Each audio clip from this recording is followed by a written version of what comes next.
Good morning Kerala. ഏവർക്കും ഒരു നല്ല ദിവസം നേർന്നുകൊണ്ട് ഞാൻ അശ്വതി. രാജ്യം ഇന്ന് 79ാം സ്വാതന്ത്ര്യ ദിനം ആഘോഷിക്കുന്നു. സ്വാതന്ത്ര്യത്തിന്റെയും സത്യത്തിന്റെയും ജനാധിപത്യത്തിന്റെയും ദിനം. ഈ മൂല്യങ്ങൾക്കൊപ്പം ഒരു പുതിയ ശബ്ദം പിറവിയെടുക്കുന്നു: വാർത്ത. ഏവർക്കും വാർത്തയുടെ സ്വാതന്ത്ര്യ ദിനാശംസകൾ. ഇന്നു മുതൽ നിങ്ങളുടെ രാവിലകളിൽ നിങ്ങൾ അറിയേണ്ട, നിങ്ങൾ തിരയുന്ന പ്രധാന സംഭവ വികാസങ്ങളുടെ സംശുദ്ധപൂർണമായ സത്യസന്ധമായ വിവരങ്ങളുമായി വാർത്താ പോഡ്കാസ്റ്റിൽ ഞങ്ങൾ എത്തുന്നു. ഈ ചരിത്ര ദിനത്തിൽ ആരംഭിക്കുന്ന ആദ്യത്തെ വാർത്താ പോഡ്കാസ്റ്റ് ആണിത്. ഇന്നത്തെ പ്രധാനപ്പെട്ട വാർത്തകളുമായി നമുക്ക് യാത്ര ആരംഭിക്കാം. ഇന്ന് 79ാം സ്വാതന്ത്ര്യ ദിനം. രാജ്യം ഇന്ന് 79ാം സ്വാതന്ത്ര്യ ദിനം ആഘോഷിക്കുന്നു. നയാ ഭാരത് അഥവാ നവഭാരത് എന്നതാണ് ഇത്തവണത്തെ തീം. അതായത് പുതിയ ഇന്ത്യ, സാമ്പത്തിക വളർച്ച, നൂതന അടിസ്ഥാന സൗകര്യങ്ങൾ, സാങ്കേതിക കണ്ടുപിടുത്തങ്ങൾ, സാമൂഹിക സമത്വം, ദേശീയത എന്നിവയിൽ ശ്രദ്ധ കേന്ദ്രീകരിക്കുന്ന ആധുനികവും ആഗോളതലത്തിൽ ബഹുമാനിക്കപ്പെട്ടതുമായ ഇന്ത്യ എന്ന ആശയത്തെ ഈ വാക്യം പ്രതിഫലിപ്പിക്കുന്നു. വൈകിയെത്തിയതിന് 5ാം ക്ലാസ് വിദ്യാർത്ഥിയെ ഇരുട്ടുമുറിയിൽ അടച്ചിട്ട സംഭവത്തിൽ അന്വേഷണം ആരംഭിച്ചു. തൃക്കാക്കരയിലെ കൊച്ചിൻ പബ്ലിക് സ്കൂൾ 5ാം ക്ലാസ് വിദ്യാർത്ഥിയെ ആണ് വൈകിയെത്തിയതിന് ശിക്ഷയായി ഇരുട്ടുമുറിയിൽ അടച്ചിട്ടത്. സംഭവത്തെ തുടർന്ന് വിദ്യാഭ്യാസ മന്ത്രി വി ശിവൻകുട്ടി അന്വേഷണത്തിന് ഉത്തരവിട്ടു. റേഷൻ കടകളിൽ മണ്ണെണ്ണ നേരിട്ട് എത്തിക്കണമെന്ന് കേരള ഹൈക്കോടതി.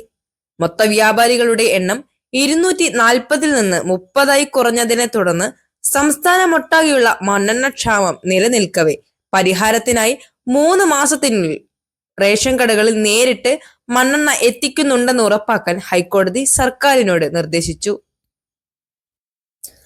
അനധികൃത ട്യൂഷൻ ഇനി വേണ്ട.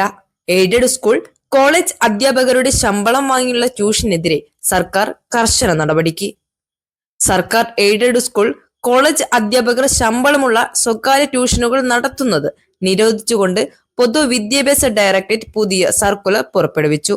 ലംഘിക്കുന്നവർ അച്ചടക്ക നടപടി നേരിടേണ്ടി വരും. വിദ്യാഭ്യാസ മന്ത്രി വി ശിവൻകുട്ടി മുന്നറിയിപ്പ് നൽകി.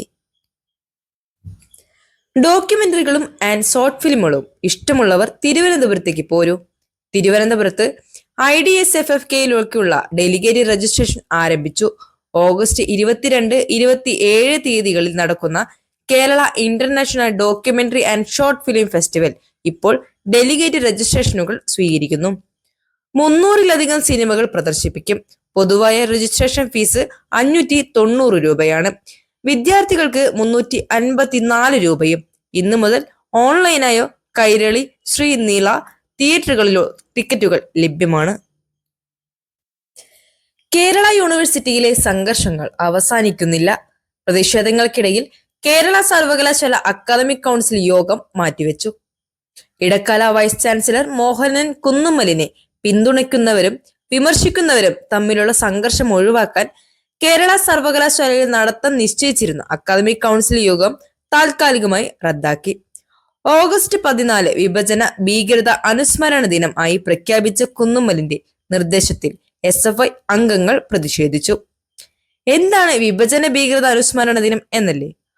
1947 ഇന്ത്യ വിഭജനം മൂലമുണ്ടായ കഷ്ടപ്പാടുകൾ, കുടിയിറക്കം, അക്രമം എന്നിവയെ അനുസ്മരിക്കാൻ 2021 പ്രധാനമന്ത്രി നരേന്ദ്രമോദിയാണ് എല്ലാ വർഷവും ഓഗസ്റ്റ് 14 ദേശീയ വിഭജന ഭീകരത ഓർമ്മ ദിനമായി ആചരിക്കുവാൻ ആഹ്വാനം ചെയ്തത്.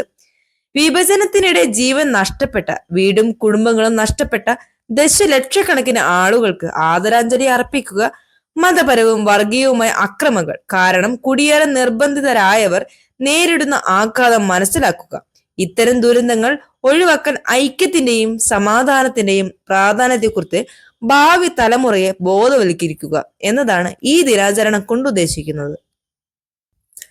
രാഷ്ട്രീയമായി പാകിസ്ഥാൻ രൂപീകരണവുമായി ബന്ധപ്പെട്ട ചരിത്രപരമായ ആഘാതങ്ങളെ ഉയർത്തിക്കാട്ടുന്ന BJPയുടെ ആഖ്യാനവുമായി ഈ യോജിക്കുന്നു എന്നതാണ് വിമർശകർ ഉന്നയിക്കുന്നത്. അനുസ്മരണവും പ്രധാനമാണെങ്കിലും അനുരഞ്ജനം പ്രോത്സാഹിപ്പിക്കുന്നതിന് പകരം വർഗീയ വിഭജനങ്ങൾക്ക് ഇന്ധനമാകുന്ന തരത്തിലാണ് ഈ ദിനവും ചിലപ്പോൾ രൂപപ്പെടുത്തിയിരിക്കുന്നത് എന്നും വാദമുണ്ട്. മറ്റൊരു പ്രധാന കാര്യം, ഓഗസ്റ്റ് 15 ഇടുക്കി, കോഴിക്കോട്, വയനാട് ജില്ലകളിൽ ഇന്ത്യൻ കാലാവസ്ഥാ വകുപ്പ് യെല്ലോ അലർട്ട് പ്രഖ്യാപിച്ചിട്ടുണ്ട്. മിതമായതോ കനത്തതോ ആയ മഴയ്ക്ക് സാധ്യതയുണ്ടെന്ന് മുന്നറിയിപ്പ് നൽകിയിട്ടുണ്ട്. കേരള തീരത്ത് ശക്തമായ കാറ്റും പ്രക്ഷുബ്ധമായ അവസ്ഥയും ഉള്ളതിനാൽ മത്സ്യത്തൊഴിലാളികൾ കടലിൽ പോകരുതെന്ന് നിർദ്ദേശിക്കുന്നു. അവധിയാണ്. യാത്രകൾ പ്ലാൻ ചെയ്യുന്നവർ ജാഗ്രത പാലിക്കുന്നത് നന്നാകും. ഫുട്ബോൾ ആരാധകരെ ശ്രദ്ധിക്കുക. സൂപ്പർ ലീഗ് കേരള 2025 സെപ്റ്റംബറിൽ ആരംഭിക്കുന്നു. സൂപ്പർ ലീഗ് കേരളയുടെ 2ാം സീസണാണ് ഇത്. കോഹ്ലിക്ക് ഗംഭീര തുടക്കം. എന്നാൽ കോഹ്ലിയിൽ ഇരിക്കുന്നത് ഒരു ക്ഷീണിപ്പിക്കുന്ന ജോലി എന്ന് ചിലർ. കോഹ്ലിയുടെ 3 മണിക്കൂർ ദൈർഘ്യമുള്ള റൺ ടൈമിനെയും താരനിബിഡമായ സംഘത്തെയും കുറിച്ചുള്ള സമ്മിശ്ര പ്രതികരണങ്ങൾ. ബുക്ക് മൈ ഷോയിൽ ചിത്രത്തിന് 7.8 ഇപ്പോഴത്തെ റേറ്റിംഗ്. അപ്പോൾ എല്ലാവർക്കും ഒരിക്കൽ കൂടി സ്വാതന്ത്ര്യ ദിനാശംസകൾ നേർന്നുകൊണ്ട് സൈനിങ് ഓഫ്.